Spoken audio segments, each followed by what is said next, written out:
I deal with it every day, and I know you do too.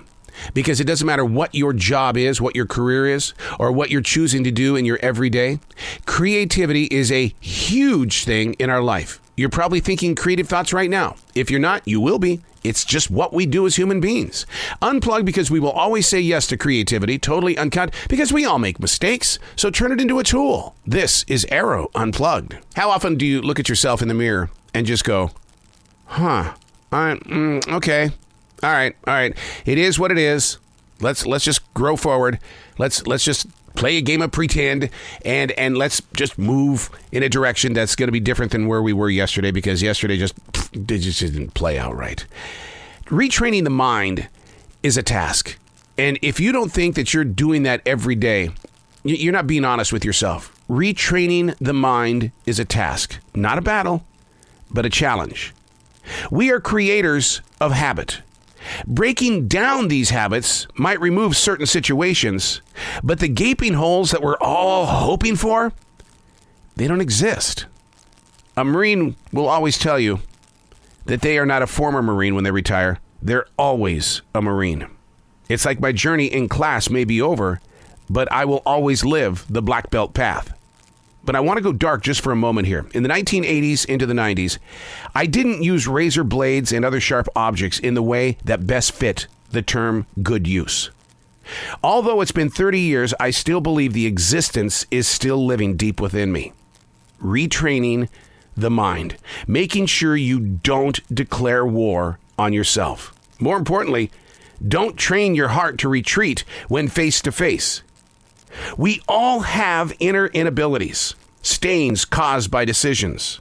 What we got to do is we got to recognize them so that we have to know them more than what we did yesterday. It's the hidden stories that we don't see. Do you ever ask, whatever happened?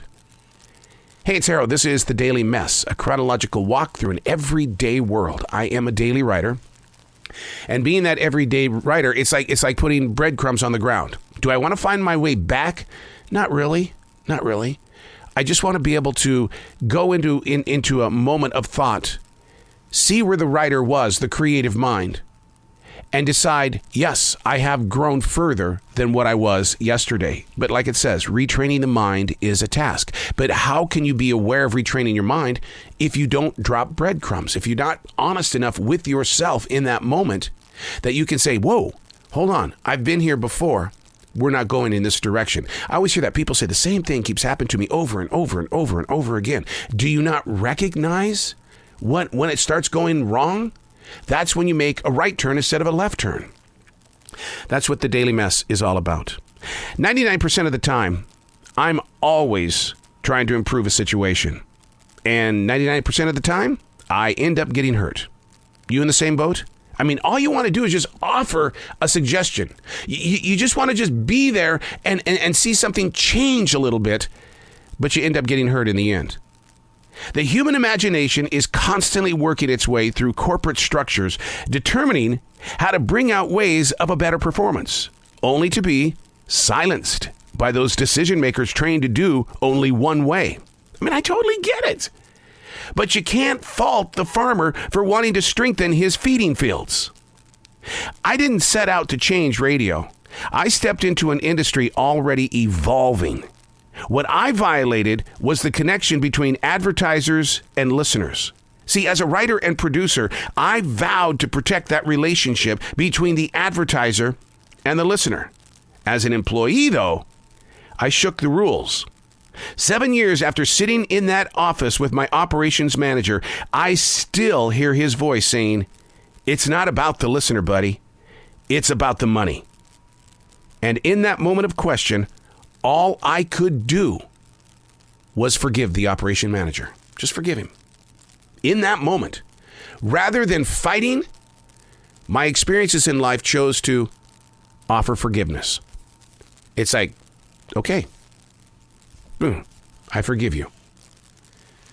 The day the moment came when I was terminated from that broadcasting outlet, I'll never forget looking directly into the eyes of that operations manager. And I smile after this. The pain that I had on that day when he told me it wasn't about the listeners versus the day when we were separating are two completely different experiences. And yet, deep within, I really felt like the best thing to do in that moment was to be 0.1% different than anybody else.